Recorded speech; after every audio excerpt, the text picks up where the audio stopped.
Hello everyone, SinisterHeart here, and we're back with another video.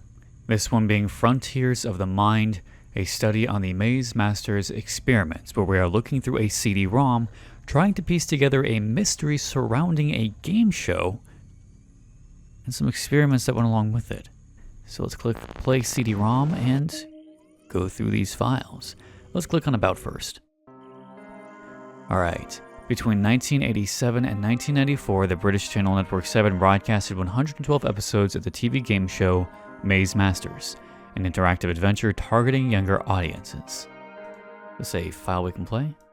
So I have some images here too. So this is what it looked like. Kind of ominous for a younger adventure game. Produced by Third Eye Pictures Studios during 8 seasons, Maze Masters was an adventure role-playing game staging groups of teenagers trapped inside a castle. Interesting. It reminds me a little bit of Legends of the Hidden Temple in the way that it's constructed, but it might be entirely different. Interesting, so it's definitely taking more of a dark fantasy approach. Oh, he doesn't have a face. Bertram, the dungeon master, selected the adventurer who had put on a helmet which partially blinded them. That's a strange idea. In theory, this contestant could only see their own feet and nothing of the world around them. Bizarre. Their 3 companions helped them from afar. Only those companions could see the room and the trials. Okay, so they're kind of walking them through the actual game. Every episode followed the same pattern, although the riddles and settings could change. Only some parts of the show were aired. Only some parts.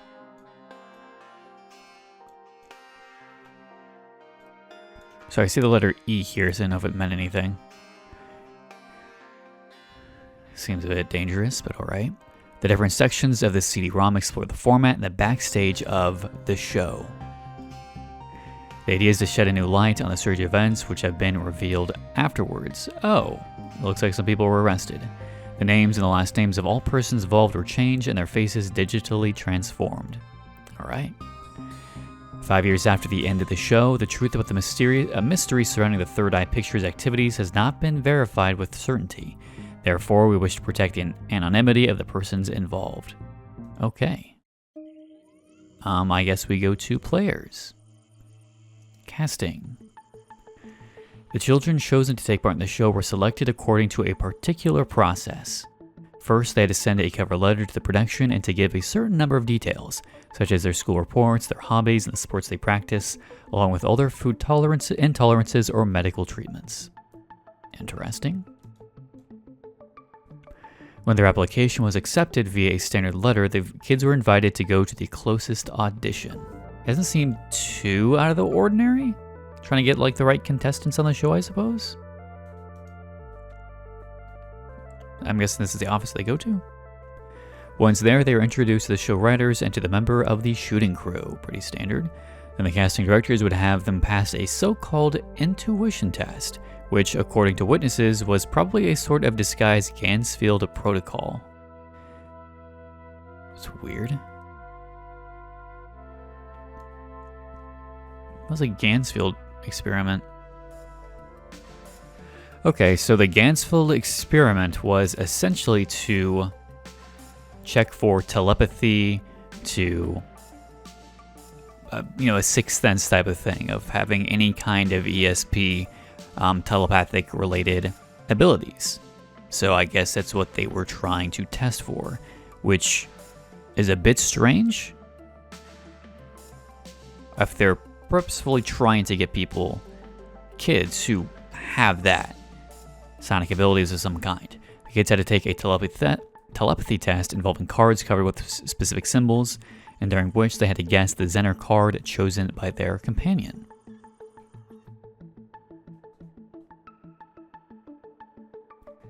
The children always described this experience as a funny session, and apparently they never realized they were taking a cognitive test. Whoops.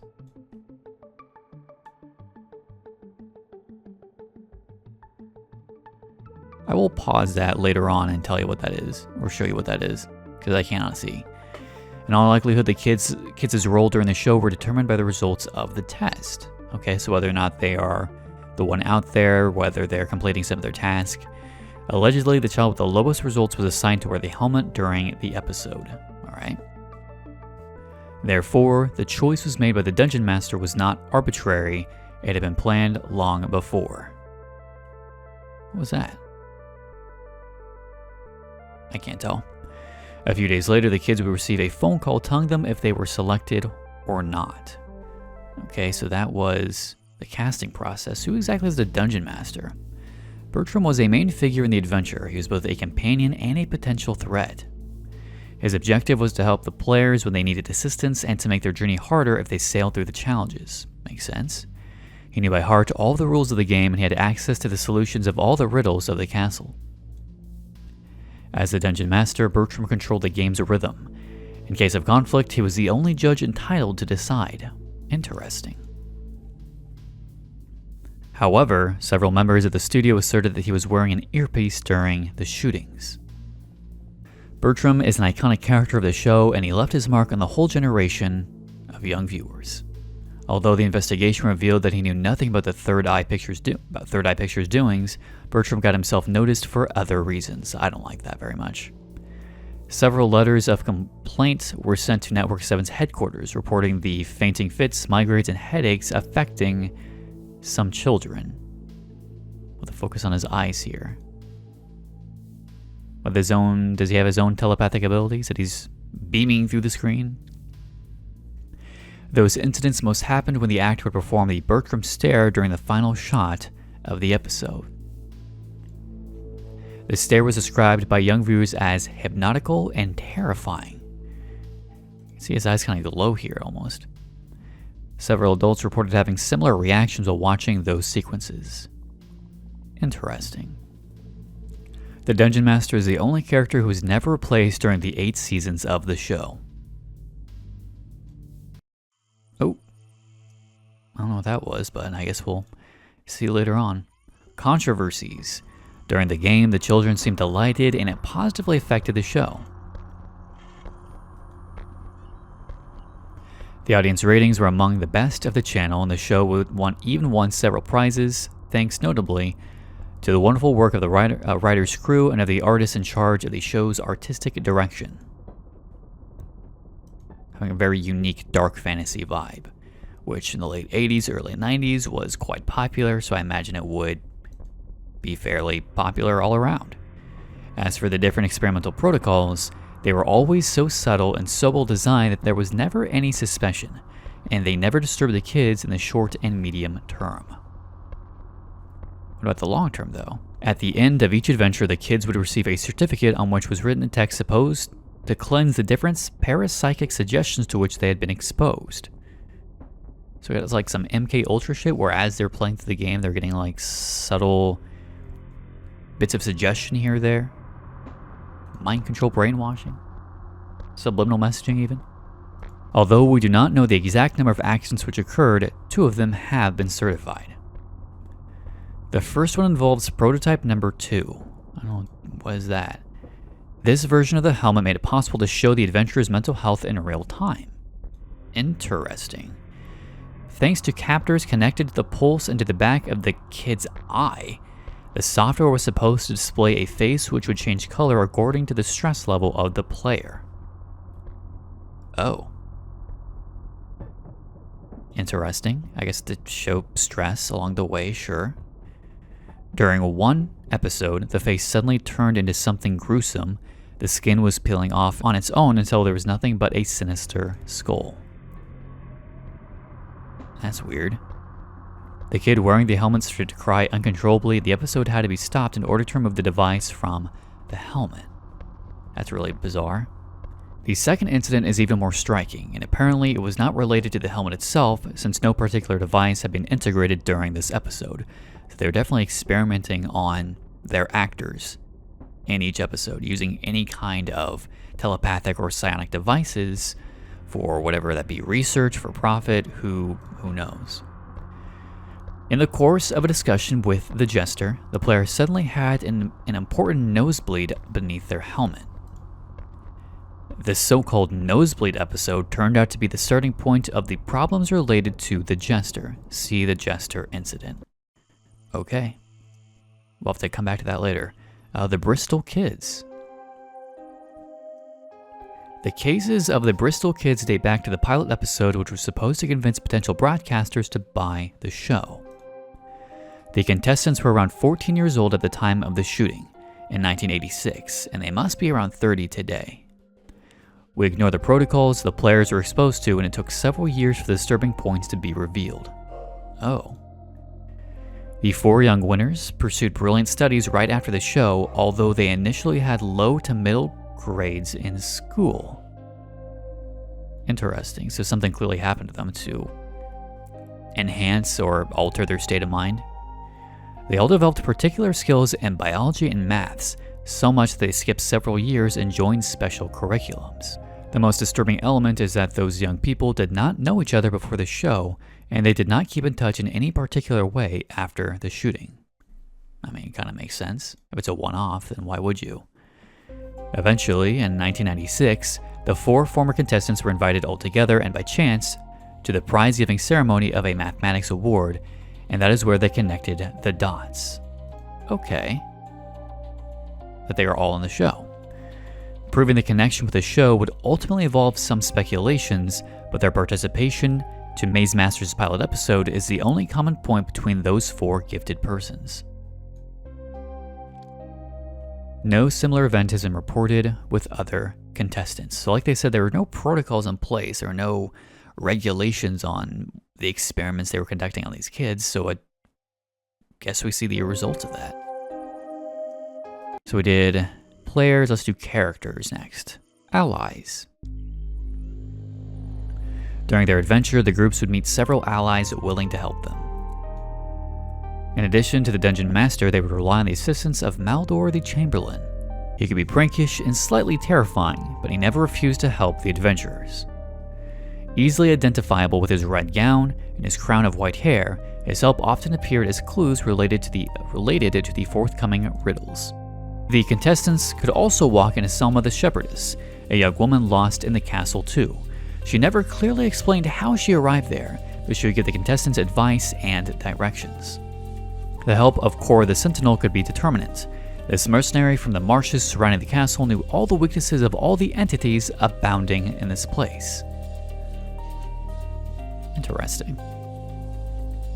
So they had to fight off enemies of some kind? Other characters would appear occasionally. Garen the Apothecary, mischievous and wily. Alina, the Crimson Princess, the only bearer of the crystal rings. The character list is still long. Malvadesh the Groom, Keeper of the Dragon's Eyes, King Khan's servant. Baggett the Innkeeper, well-versed in gossips and going around the castle. Oswald, King Khan's counselor, compulsive gambler but faithful advisor.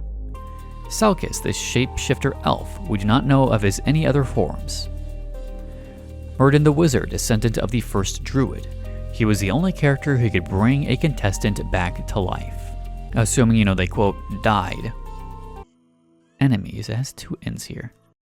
Unfortunately, in Maze Masters, the enemies outnumbered the allies, and that was quite a few allies. In this section, only the human-shaped antagonists are listed and no other kinds of creatures. See entities. Wow, okay. Lord Fear was one of the most striking ones. As the final enemy, the adventurers would fight in the throne room at the end of their journeys. See that. He ruled over several sadistic henchmen blindly serving his dark ambitions. See one here. Aside from the Dark Lord, there was Queen Nargal, who could control the main entities of the castle. His faithful servant and counselor was the Jester himself. As from Season 4, new enemies would appear in the show. Oh, wow. What the fuck? Can we look at that again?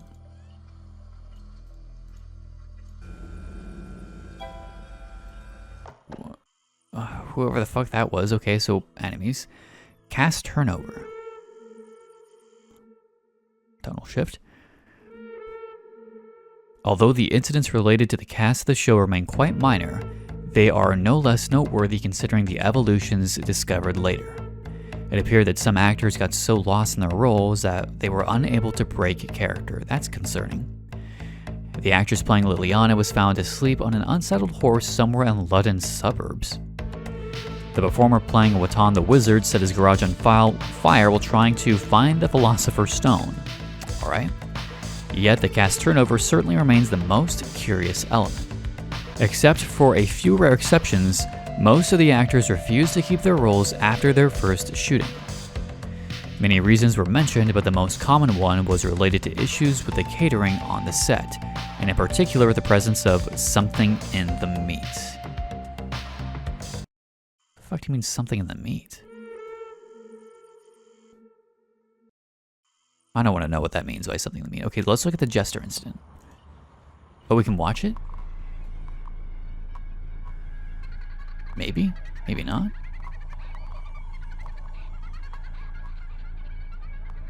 Alright. What the fuck are we looking at? 4.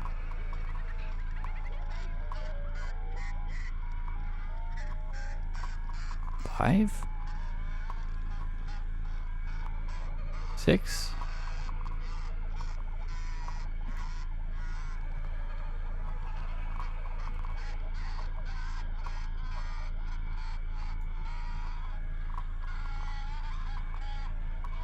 There's like a specific code I need to enter or what? Why is it? I guess we'll come back to that later because I don't quite know what to do there, if anything. Okay, let's go to rooms. Safe rooms. Enigma rooms. Enigma rooms. Although there were many dangerous rooms in Maze Masters, the adventurers could take a break in some of them. The first ones were called Enigma rooms, and they were of all sorts. Math riddles, brain teasers, rebus puzzles, or anagrams. In those rooms, the 3 assistant players could be particularly useful. Interesting. Bertram would only give clues if the team manifested signs of weakness. What do you mean, manifested signs of weakness? Encounter rooms were rooms where the bearer of the helmet would meet a character or a peaceful creature. Bearer of the helmet. On a very few occasions, an Enigma room could serve as an encounter room. Well, and there is the Jester. What the fuck's going on with the well? Empty rooms. Empty rooms were statistically very rare, but they could still be found from time to time. They could be mistaken for the rooms inhabited by wall monsters. Although they could offer a short break, they were neglected by the adventurers who never stayed there for long. Some said that they felt uncomfortable in those rooms, while others would explicitly speak of the fear they inspired in them. As if they weren't truly empty, or what? But the most common emotion mentioned by the contestants is that of a feeling of unbearable melancholia.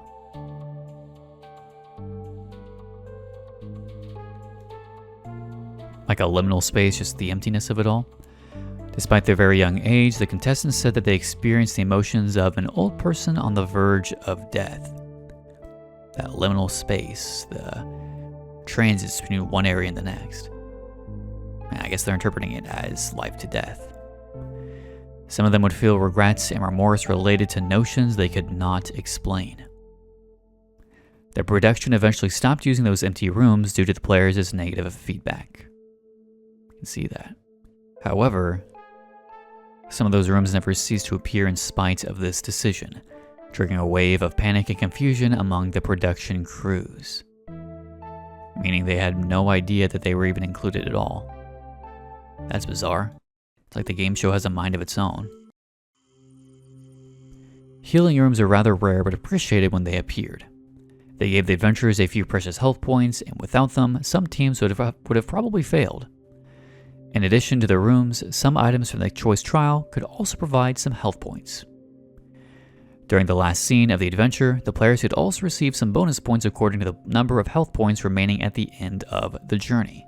Okay, makes sense. Lethal rooms. Bomb rooms. Some rooms contain huge bombs set up by Lord Fear's henchmen. Uh-oh. If a player stepped into one of these rooms, their friends had only 30 seconds to guide the player towards the closest exit. Interesting. If they could not do it within the allotted time, the bomb exploded and the game was lost. I'm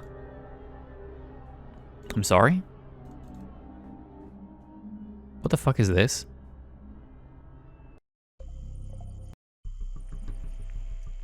This makes it seem a little bit more nefarious. Apart from the bomb rooms, the players could also walk into what was called a trap room. There were different types of them, and just like the bomb rooms, the player had to follow their friends' indications in order to escape the threats. Circular saws, blades tied to pendulums, huge gaps in the ground. There's a great number of threats. If they failed, the player would lose points. If the number of health points reached 0, the game was over. Against all odds, no incident was reported in those rooms during the show. Did you use actual saw blades or what? What kind of... we talking like for real? Night rooms. The night rooms rarely appeared, but they made an impact when they did. The bearer of the helmet had to find a way to cunningly escape the wrath of the enemies. Galahad appeared in one of these rooms. Galahad? So far, the production crews have asserted that they still ignore how the statue displayed in the headquarters hall had appeared or what kind of mechanism brought it to life. What? A literal living statue? Even if the contestants' injuries were harmless, this event is one of the reasons behind the show's cancellation. That's concerning. Random rooms. The random rooms are of the least documented rooms since none of them was aired on TV. They looked more or less like normal rooms, and the only feature that would set them apart was the apparition of specific enemies in these rooms. The only random room which could be recorded off-air was the one containing the pit brain, as it was called by those who mentioned it. Nonetheless, they were unable to describe their interactions with this entity. So is this entire process like randomly generated each and every time? Or do random rooms just appear during playthrough? How exactly does this work? Is it like, are they on a green screen set and then they just kind of get loaded in? Is this a physical set they're on? Like, seems like green screen, judging from one of the photos we saw earlier. Okay, color rooms is the next. Green rooms. The gameplay of the green rooms was particularly distinctive. When a contestant stepped into one of them, they had to roll a dice, and the dice itself would then appear in the room. Okay. Once the dice rolled, it turned into a kind of portal emerging in the room. It was actually a gate which would take the player to another part of the castle, and the exact location was decided by the dice's result. This mechanism appeared in several episodes. That makes sense. During one episode in Season 3, the portal apparently opened a gateway to a dark and terrifying dimension. This place was systematically called the Dark Place by all the contestants who came back from it. This incident happened twice during Seasons 6 and 8. The feelings described by the contestants express a sudden and frightening existential angst, which would follow them until the last scene of the adventure. The contestant who went to the farthest point into the heart of this dimension found what would seem to be a watchtower of some kind.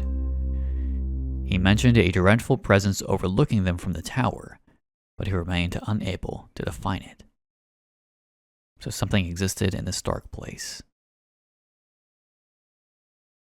Creepy. Okay, what about red rooms? The red rooms are located in a zone called the stomach, a kind of organic mental hell designed to try the contestants' nerves. The issues with the meat started right after the first apparition of this setting, and in all likelihood, those two elements were connected. What do you mean the meat? It is green screened, right? The fuck? After a few areas of the setting, the production definitely removed it, since they received many complaints from families who deemed it too gory for such young audiences. I mean, that makes sense. Yeah, I can see why they removed it. What the fuck is all this shit? Yellow rooms. What am I looking at?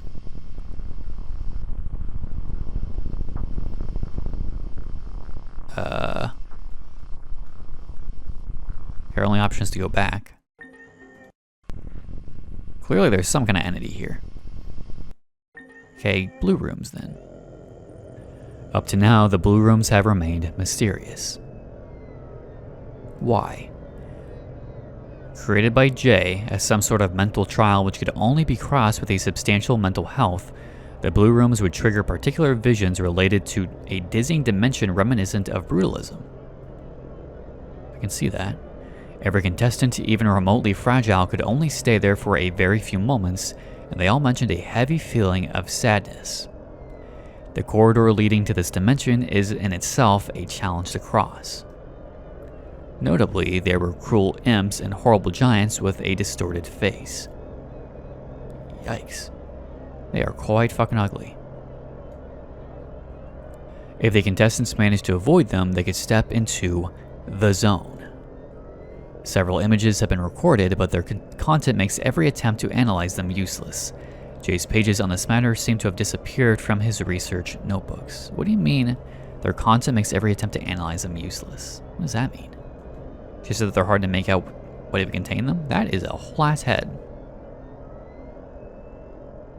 That's terrifying. Alright, so that was all the rooms.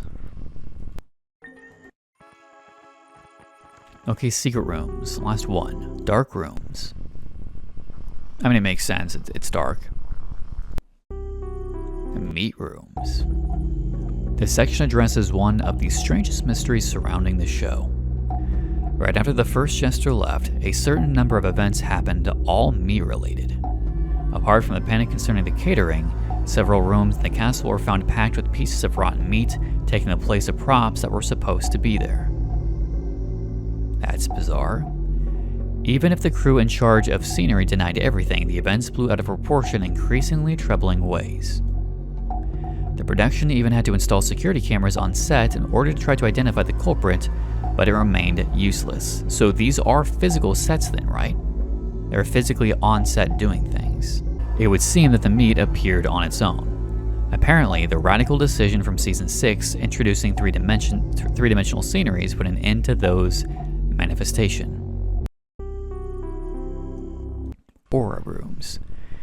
The different documents found after Jay went missing prove that he was particularly interested in aura phenomena and the Curlian effect. Okay, yeah. Interesting. Obsessions with all the alternative ways that would allow him to corroborate his theories, Jay was convinced that auras could confirm the efficiency of his protocols for the experiments he was doing. Guessing he was in charge of the show. In one of the rooms of the castle, there were special cameras which could capture and show auras on screen. That's bizarre.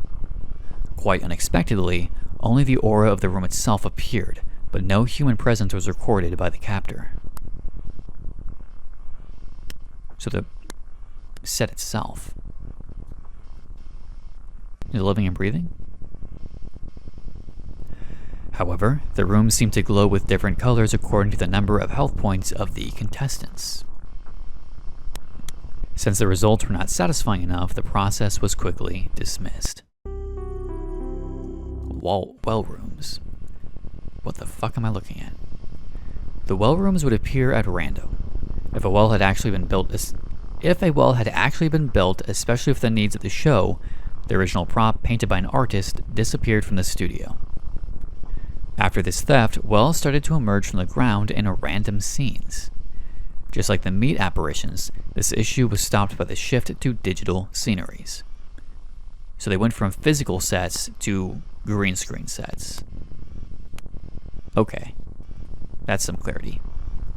The most striking well was the one leading to the purple dimension, Sea Keys. Well, it's a physical actual set, then it's even more concerning when rooms just pop up. Sea Keys. Maybe in objects. Entities. Wall monsters. Wall monsters were special features of the show, and we find very few similar examples in other bestiaries and legendary creatures. It is difficult to say if they were allies or enemies since their behavior was always unpredictable. They would randomly appear in empty rooms and nothing in particular seemed to announce their arrival, they would just be there. If the wall monsters made sure to terrify the assistant players, they were only a voice for the bearer of the helmet. I guess that's true. They would only hear a voice, they wouldn't know what's around them. Somehow, they represented the spirit of the castle. They knew its history, and they had watched the adventures of all the players. When we try to decipher their particular way to communicate, we find in their words a sort of ancient wisdom. Their size and colors revealed how dangerous they could become. However, the production crews asserted they were not to blame for the apparition of a face in the altar room during the Season 4 finale. Interesting. So one just kind of randomly appeared, and this looks a lot more humanoid.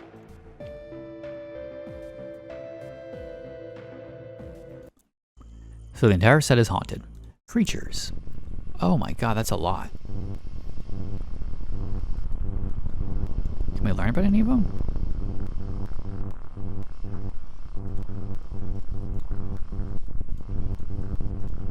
I guess not, but there are a lot here. Wow. Anomalies? Holy shit. What the fuck? Is that like a gnome? A well with like a tree, maybe? Whatever the fuck this is. A lot of skulls. A head? A shadow person? Hands coming out of the wall. Whatever this is. Meatballs, maybe? That'd be fucking terrifying. Spikes? I can't even tell what I'm looking at. A tentacle with eyes, maybe. Spider's web, I don't want to know what that's all about. Multiple duplications of the same contestant. And then a well. Okay, let's go to objects. Various food. The contestants choosing food during the choice trial expressed their need for energy and motivation. Teas, fish, other stuff, potion, cheese, bone. The players seem to develop different physical or cognitive capacities according to the products they would choose. The only incident happened in Episode 7, Season 3, when a roasted chicken was offered to the contestant during the choice trial. The player started to weep with joy, hit by a fit of neurotic euphoria in front of the chicken, and the sequence had to be interrupted. It was the first and last time that cooked food was offered during the show. That's strange. Why would it do that? The contestants favoring fruits and vegetables during the choice trial manifested a need for vitality and energy or an overwhelming thirst for life. Apparently, vegetables were a more psychological sort of food, whereas the fruits seemingly affected the players on a physiological plan. Why would those... Okay, so clearly items in the show actually have an effect on the people. Each contestant who would choose the gold bar seemed to be searching for eternity and inner wealth. This longing for accomplishment was almost pathological, and it often appeared through hasty and inconsiderate decisions through overconfident reactions. There is a skeleton there, and yet the contestants who would choose gold usually led their teams to victory. Interesting. So their own personal ambition. Key, I think this is the one they told us to look at. The contestant who would choose the key expressed a longing for freedom and knowledge, a need to unlock a zone in their own mind, or to express their determination to resolve a complex inner conflict. Apparently, a specific protocol was implemented to the bearers of the helmet who would choose the key. Many among them could access the Land of Dream, the process generally followed by these steps. The fuck is a Land of Dream? When a contestant chose the key, it triggered the apparition of a special well in one of the nearby rooms. Holy fuck. If the contestant decided to step into it, they could access this purple dimension, as Jay was sometimes called in his notes. So Jay's clearly conducting a lot of experiments, and all these strange rooms and apparitions are the result of these MK Ultra-esque, like psionic, telepathic experiments he's doing, accessing other planes, other dimensions, with the mask of it being a game show. In all likelihood, one of these extra-dimensional translocations gave the greatest number of results. There's a lot of blood here. The dimension was finally detected thanks to the technology integrated into helmet number 4. The images show a dominant feature of pink-purple color, but we ignore if this dimension really adopted those colors or if it was an effect produced by the recording process. Fuck? Where's heads on fire? After the descent into the well, the contestant would reach a forest. Several explorers of the purple dimension mentioned the apparition of doors which seemed to lead into the darkness. If they stepped through one of those doors, the contestant would be brought back to the initial forest. Huge breathing meatballs would appear. Network 7 Studios apparently caught fire right when Jay tried to make a more thorough map of that zone. Interesting. The only human figure who could be found there was a sort of mute ferryman who never reacted to the contestants' solicitations. Weird. River Styx, perhaps? Maybe it's good that they didn't go across it. Pie is something. The kids who would choose the pie expressed a need to share, or on the contrary, a yearning for acknowledgement. The pies were presented a few times to the contestants, and those who would choose them seemed to be more likely to find themselves in the yellow rooms, which we know nothing about. The pies in the show were prepared in a nearby bakery, which has never accepted to reveal the recipe, a family heritage from generation to generation. Weird, so choose the pie, you tend to wind up in whatever the yellow room is. Stones, gems. Several precious stones were offered to the contestants. Those who would take them during the choice trial expressed through this decision a need for anchoring or for a personal stability. Several stones of color were submitted during the trials, and apparently, the red ones were the stones that would trigger the greatest number of negative reactions among the contestants. What do you mean by that? What reactions? Each contestant who would choose the glove sought a feeling of protection and safety, but also expressed a need for limits. Choosing the glove could be useful to solve the struggles the team could meet, or could reveal a much more personal need from the bearer of the helmet. The fabric the gloves are made of affected the statistical frequencies of that choice. The contestants seemed to prefer the real leather gloves, and they never chose the gloves made of synthetic fibers. Interesting. Why is there a skull there? Flask. A great number of distinctive flasks were presented to the contestants. They are labeled with tags supposed to give information about their contents. Homer. Potion. It was proved later that those flasks were filled with sand, oil, or bicarbonate of soda. Each contestant who would choose the flask expressed a yearning for fierce motivation or for luck. The contestants seemed more unlikely to take interest in the flask with the more grotesque names on the tags. I mean, that's fair. Why would you? The corks were sealed after Season 2 when a contestant drank a whole flask of oil before the crew could react. Why would they do that? Okay. Weapons. Every weapon submitted to the contestant's choice was fake, right? The players who would choose a weapon were sometimes motivated by a desire for revenge or by a feeling of depreciation. When there was a weapon on the table, it was systematically chosen. Interesting. Worried by the message it would deliver, the production eventually decided to considerably reduce their presence until they were finally completely dismissed despite Jay's sharp disapproval. Well, what kind of effect did it have? A symbol. Fucks up the CD-ROM.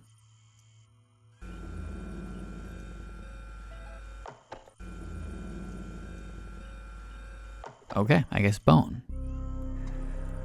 All the contestants who would select the bone during the choice trial seemed to be motivated by a need for rebirth or for a sort of psychological reinvention. Alright.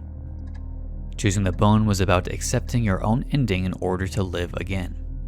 Each contestant selecting this object would often display signs of excitement and a great physical condition, along with disconcerting ease to move around in spite of the helmet. The fuck? That was a whole ass ribcage. That's a whole ass body, an actual skeleton there. Among all of the objects offered to the contestants, some of them did not belong in any particular category. A jog in the shape of a buffalo horn. Or a jug, do you mean? A spellbook. A figurine. An hourglass. A dish towel. A bar of soap. A vase. A bell. What the fuck is up with these fucking flowers, these plants? I guess that's all for objects. Experiments. Let's get into the nitty-gritty of the actual experiments. Helmet. I guess not. Remote viewing. After Jay went missing, it appeared from the different documents which were found that he was particularly interested in experiments relating to remote viewing. I'm guessing that means viewing through someone else's eyes, right? Secret History of America's Psychic Spies. Jay was captivated by the CIA's research on this matter, and he had consulted the entirety of the research conducted by Russell Targ and Harold Puthoff at Stanford University. In his notes, Jay mentions the mysterious Oracle project, and we believe it could be related to Protocol 12. What's Protocol 12? During the last 3 seasons of Maze Masters, the helmet was probably equipped with a device allowing a kind of remote viewing, but no proof of results related to the research has ever been found. Well, what was all that?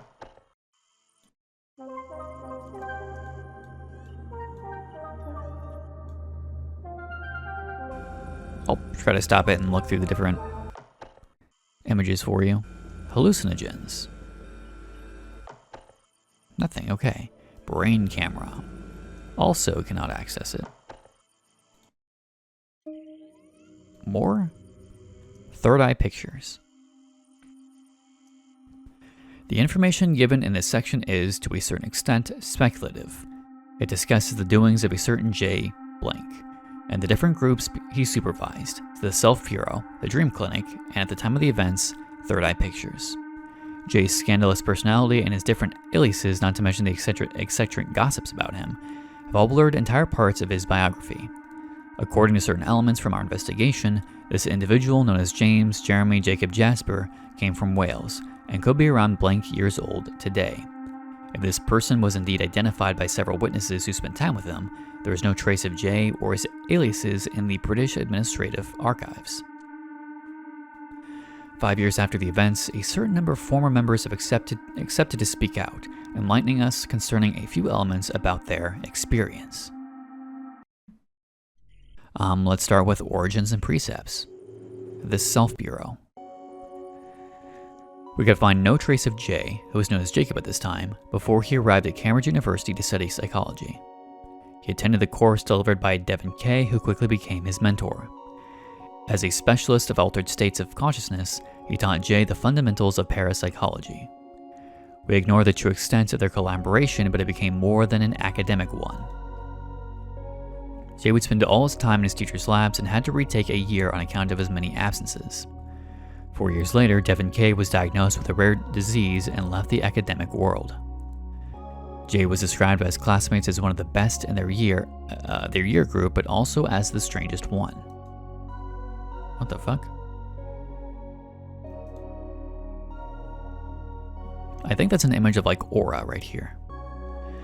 For instance, he had no doubt about the scientific validity of extrasensory perceptions (ESP) and the models of their practical application. He was often described as an unfriendly man, and yet a little group of students would always spend time with him. After their bachelor's degree, they created together a student society called the Self Bureau. Due to the nature of their experiments, which the university has never wanted to reveal, the young members of the Bureau were sent down right before their PhD viva. The members of the Bureau moved to Birmingham, and there was no sign of them for a while. The Dream Clinic is maybe what they created afterwards. We were finally able to track them down 3 years after the Cambridge incident. How about Cambridge? Okay. At the time, Jacob was called Jasper. They had settled in a medical center in Birmingham's suburb. Internally, they called it the Dream Clinic, and they used the building both as a living and working place. In this clinic, they conducted several experiments related to REM sleep and to the psychic states of inconsistent consciousness. The treatments were free, and the candidates to the experiments were paid. We cannot explain how the group had managed to find such an important source of funding at this time. For 5 years, Jasper and his team carried on their research without anyone noticing. Apparently, something happened in 1981, since the group split up that year and Jasper disappeared again. Thanks to the testimony given by Terrence B., we were able to trace the nature of the research conducted by Jasper, but also the reason behind the dissensions of the group. During the first 2 years, the team made a major breakthrough decisive for forthcoming events. They argued that they had identified a dream dimension, containing spatial persistent spaces and zones which could be visited. Like their rooms, maybe. The starting point of their discovery was the case of Norma T., a young woman suffering from night terrors since childhood. Thanks to an ultrasound therapy treatment paired with hypnotic suggestions, Jasper managed to help the patient. But Norma became subject to recurring oniric visions which lasted several weeks. Oniric visions?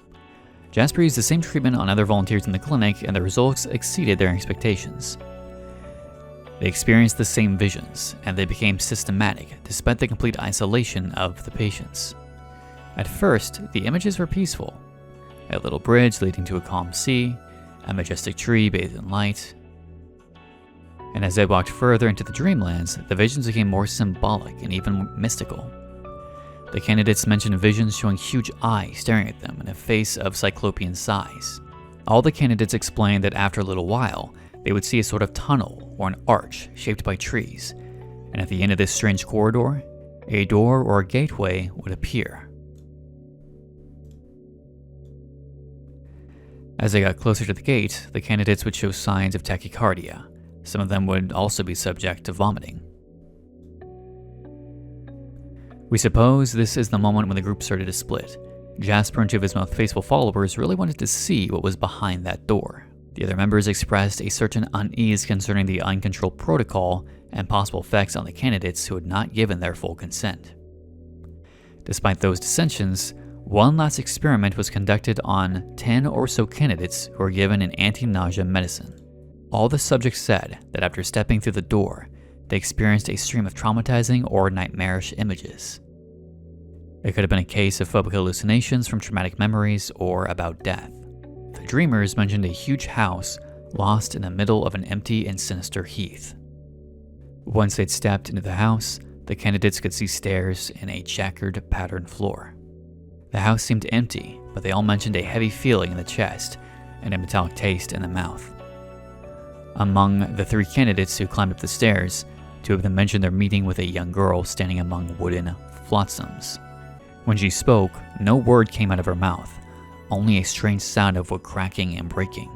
The last witness mentioned a meeting with a spectral entity carrying a gladiator sword, and he explained that he woke up the moment he tried to get closer. Evidently, the candidates were deeply troubled by this experience. The peaceful visions had given way to an unclear but terrifying scene. Some of them left the clinic in the middle of the night without even taking their belongings. The dissident part of the group threatened to call the police. An argument broke out, and some of the members came to blows. Jasper ran away at dawn with his partner and 2 other adepts. They took with them a few files and some materials and the remaining cash. And so came an end to the Dream Clinic. The Prague years. Is what I'm guessing happened next. We only know a few things about this period, but several compatible elements confirm that Jay and his acolytes went into hiding somewhere around Prague. They became extremely discreet, and it would seem that they were invited by an acquaintance on site. We found no trace of rent or bills under their names, but after the fire at Network7 Studios, we did find a few pictures in Jay's office.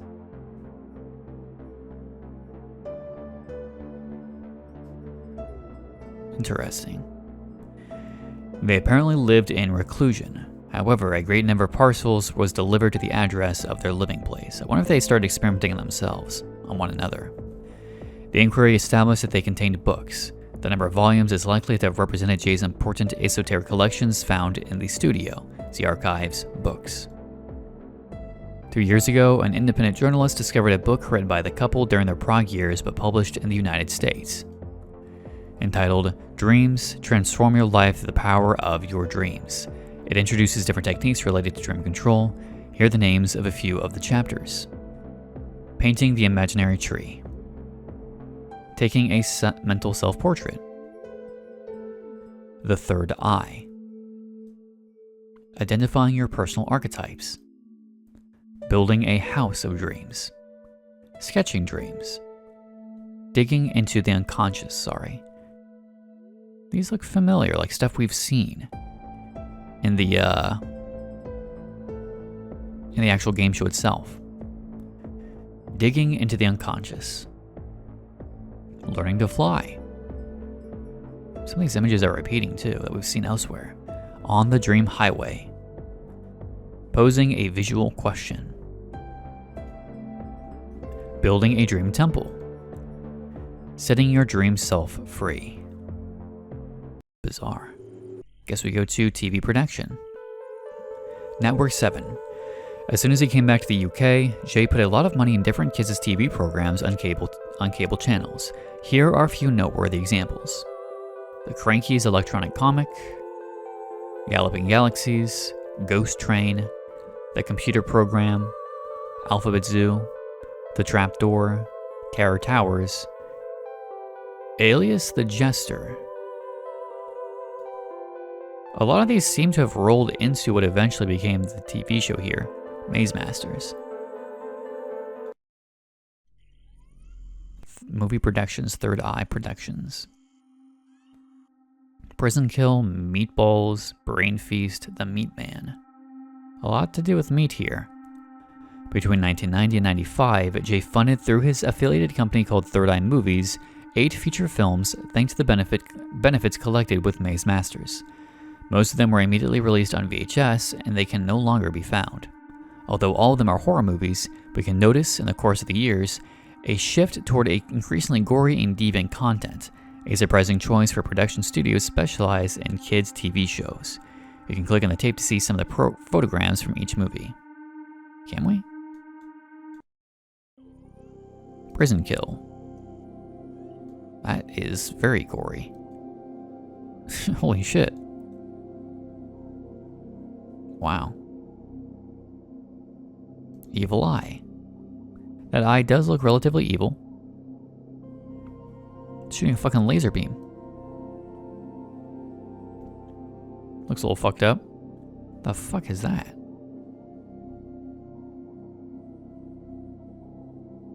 His head's gone.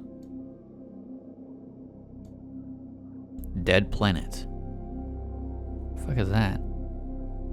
Oh no, they're trapped in tubes. Brain? Some of these are reused. What? Brain Feast. Oh.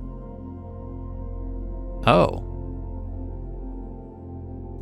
Why is there such an emphasis on, like, gore and meat and eating things like that?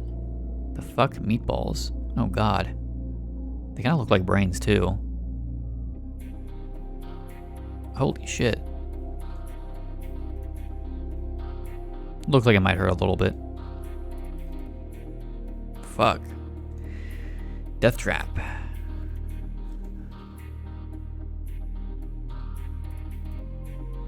Seems like more of a slasher. Dark Hole. Seems more dark fantasy. The fuck?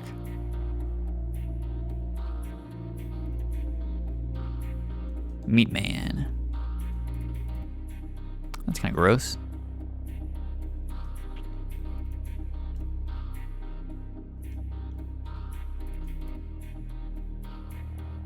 All right.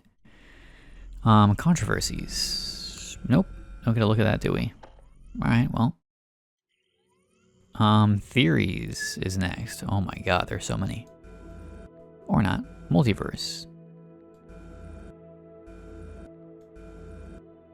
Secret Service. Pocket Dimension. Hallucinations. Tulpa Theory. Alright. Some theories argue that the contestants might have created, without knowing, some sort of illusory tulpas. Tulpas are entities or realities materializing themselves through one's willpower only. 2 long pages from one of Jay's notebooks enthusiastically analyze Alexandra David Neal's writings dating from her Tibetan period, telling about the tulpa which she had created and destroyed while she was in Tibet. Interesting. So do you think it's the contestants creating all these other dimensions? And that's why they keep popping up? Through their experiences going into these other dimensions, and the rifts in dimensions just keep worsening and worsening over the years because they keep having the same soundstage, right?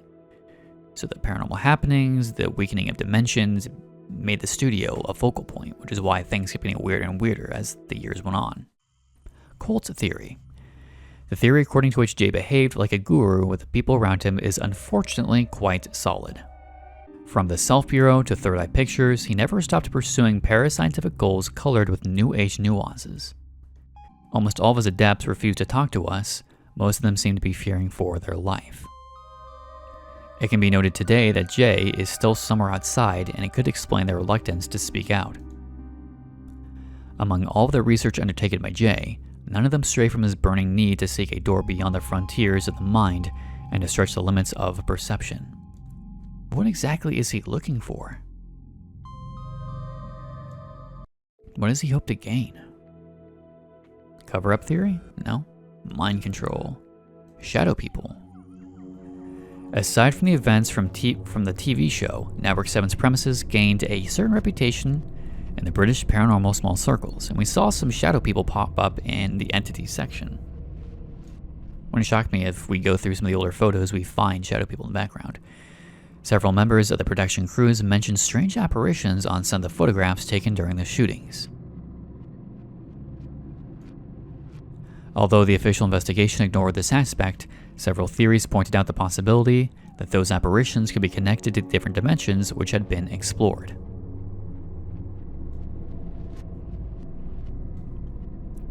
The most persistent ones argue that those manifestations could have been caused by communicating vessels phenomena. If a contestant entered the dream dimension, one of the shadow people would appear in our reality. Interesting. Aside from those strange pictures, which could not be asserted as authentic, no other elements can support this theory. However, the fact that those entities appeared during occurrences of sleep paralysis remains disturbing, given the similarities connecting them to Jay's research. So yeah, it seems like every time the contestants went into the dream dimension, reality itself, the boundary between waking and the sleeping portion, the dimensions seem to be weakening. Dream world. No? What about indigo children? Which I assume just means children who have ESP, other telepathic or psionic abilities. Okay, archives. Photographs. What do we got? That's nothing.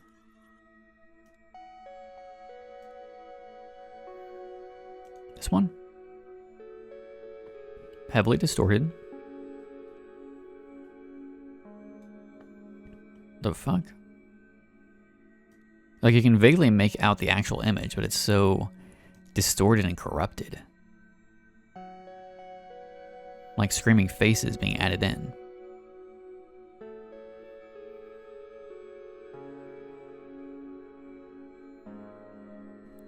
Can't even like tell what you're looking at anymore.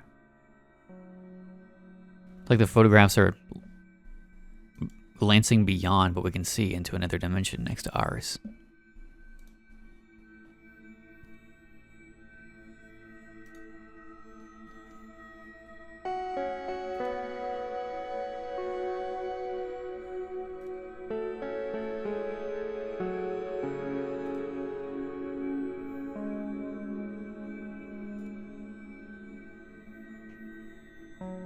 Weird, this one you can mostly make them out. Like the clearest of them all. All bathed in like reds and purples.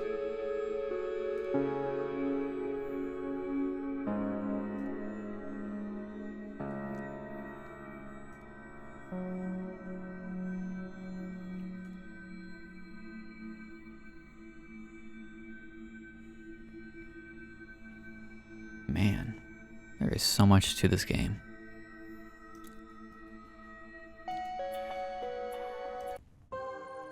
ESP. Okay, let's look at some of the books. They're all found in the fireman in Jay's office. They are parts of the rare documents which survived the fire at the studio.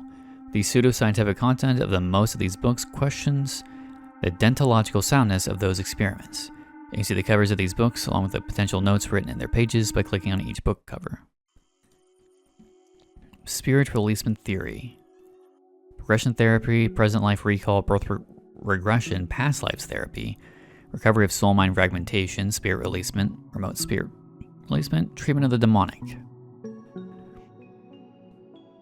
Spirit possession syndrome. Why is that highlighted? The Sphinx and the Rainbow. Time as a river of biological clocks and counters of psychological bricks and mortar. Fuck.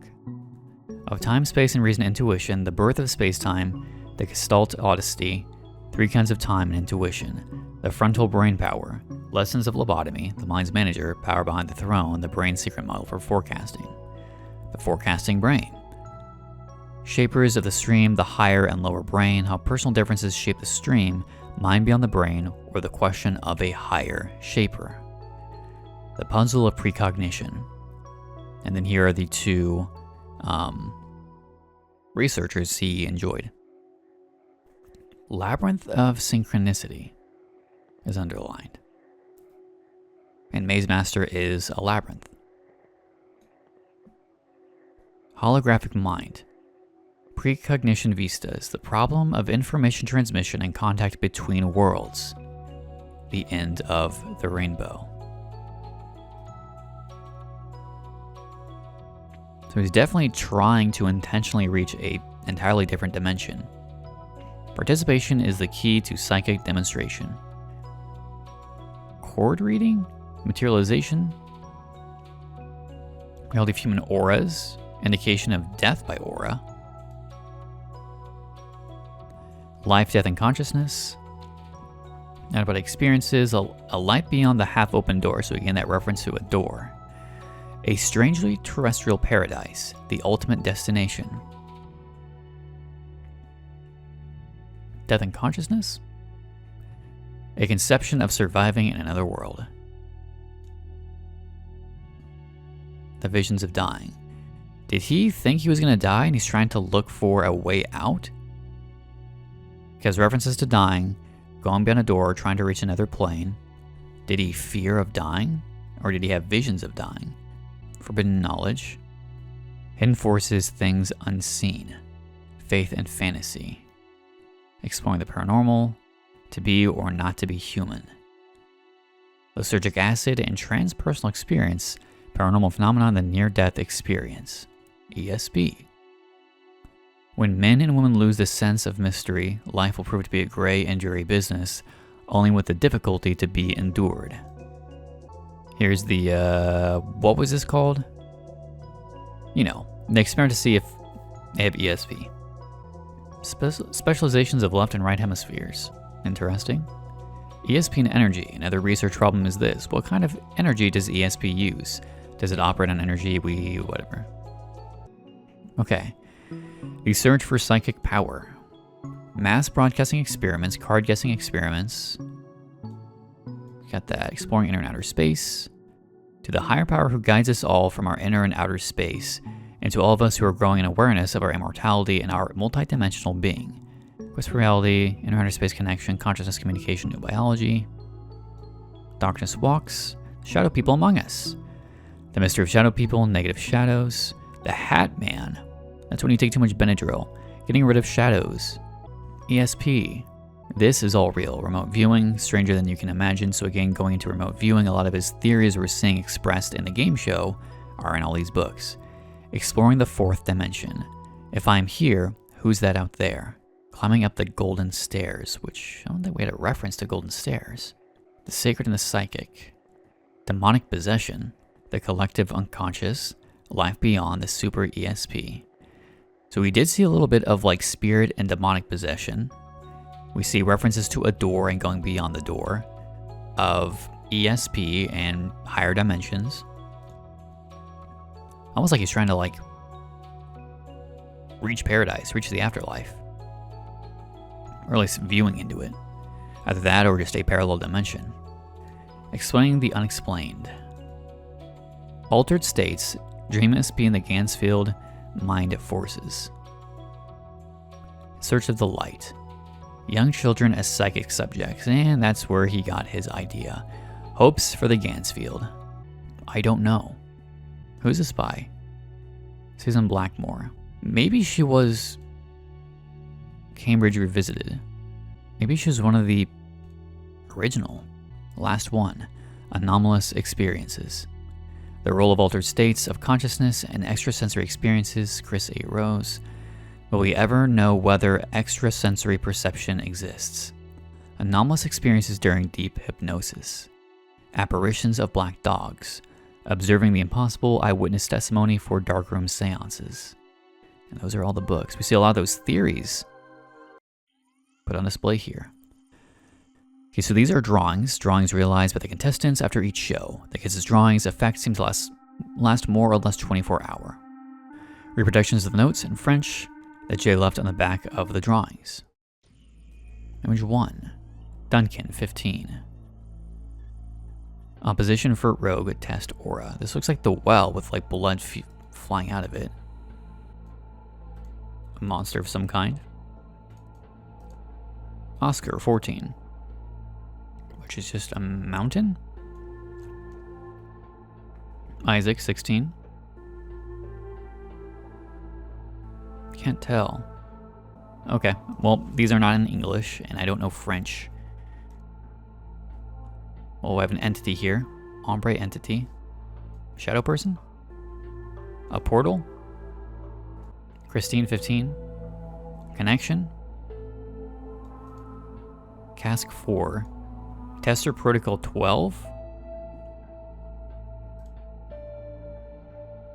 8. Steve, 14. Creature? Roy. A entity of some kind. Alex, 14. Evelyn, 13. Shadow people? Alistair, 15. Silhouettes, Alongis? Leviathan, Tester Protocol 3? That's horrifying to think about. Helen, 14. This seems to be the castle for Maze Master. Chateau Dimension 7. William, 16.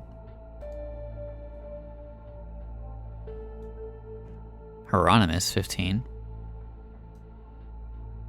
Some sort of horrific entity. And the Jester. Why does the Jester keep reappearing? No image. Alright, I guess that was it for Archives. Network 7. Studios. Okay.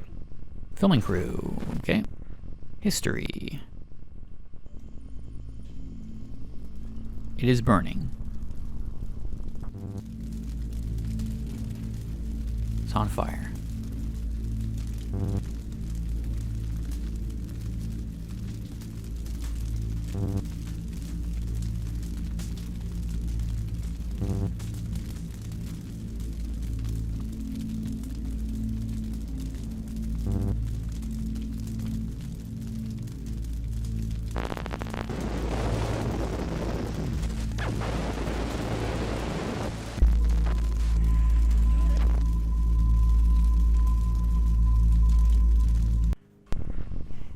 Okay, well, Studio 7 burnt down, or Network 7.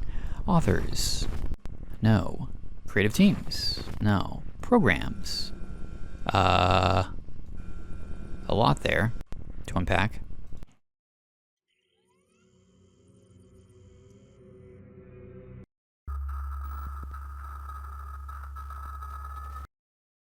Whenever it flashes like that, I should hopefully have gone back and paused some of it, if there's anything there.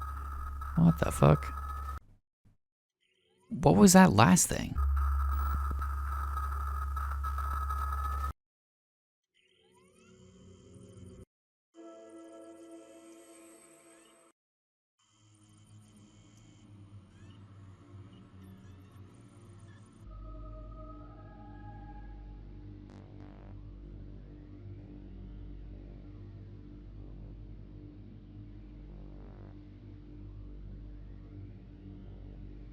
I can tell.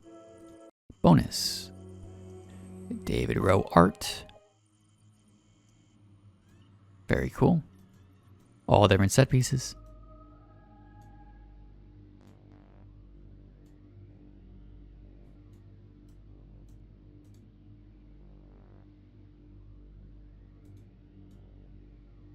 Very neat. Video games. Maze Masters 1987. Warning, there is a wall monster here, a guard without mercy. Here is my first. The Titanic sailed from Southampton, true false. So it definitely just goes through the exact same format as the actual show, using the same entities as well. Maze Masters 1991. Oh, this one's a lot more dark fantasy. Hell of a lot more. It's actually kind of like, this would be terrifying to play as a kid. Like, some of these graphics are not fucking around. I can imagine a young kid playing that and not having nightmares. Gods of the Labyrinth.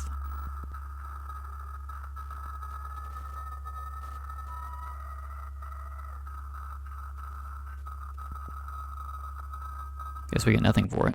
Oh. Or we do? That's a door, all right. Is that the door?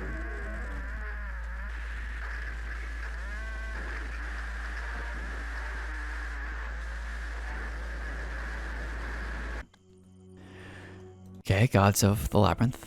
Board game. Oh, how cool. A lot of the same rooms. Maze Masters. Cool little stickers go along with it. Very neat. Merchandising. It's kind of fucked up. There we go.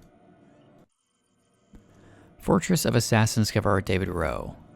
Based on the thrilling TV series. Is that like a book or The Forbidden Castle? Or Forbidden Gate, sorry. Lord Fear's Domain. These might, oh yeah, so these are books. Gotcha. Can you beat the challenge? The Labyrinth of Fear. Bad Dreams. Oh. The Maze Monster. That's pretty grotesque for a child's book. The Mad Pope. What the fuck? The Cruel God. Another one, the Cruel God. The Brain Eaters. So again, circling back around to devouring people. The Demon Flute. The Death Machine. The Talking Head. The Road of Death. The Dark Sabbath. The Spider Room. The Death Master. Lake of Despair. The Dark Assassin. The Dreaming Skull. The Night of the Demons. Visions of Madness. The Evil Monk. The Devil's Fish. Holidays in Hell. Are some of these like Hieronymus Bosch's artwork? I feel like it is. This might be a Bosch artwork. Yep, there it is. Sorry. Didn't even see that down there. Hieronymus Bosch. Titian. Everlasting Night. Oh my god, how many of these are there? Okay, now we get to Jester. The Jester Room. The Jester Smith. Jester Smile. The Jester Conspiracy. The Jester is Watching. The Evil Drink. The Red Prophecy. The Jester Enigma. Game Over. And I can't even tell. Getting more and more distorted.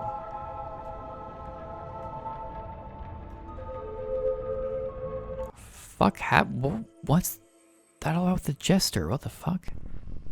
Oh, wow. I guess not. Credits.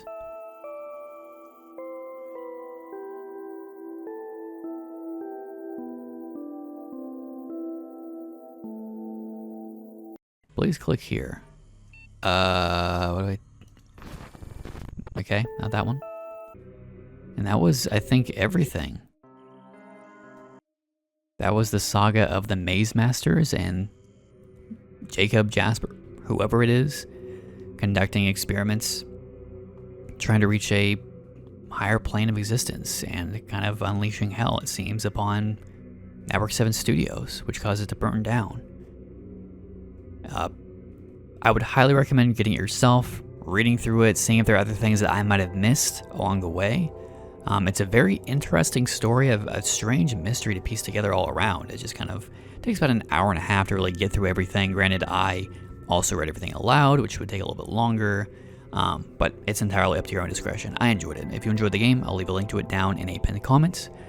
If you liked the video, make sure to leave a like, comment, let me know what you think we should play next, anything we should do in the future, and subscribe if you would like to see more. Otherwise, I have been SinisterHeart, and I will see you in the next video.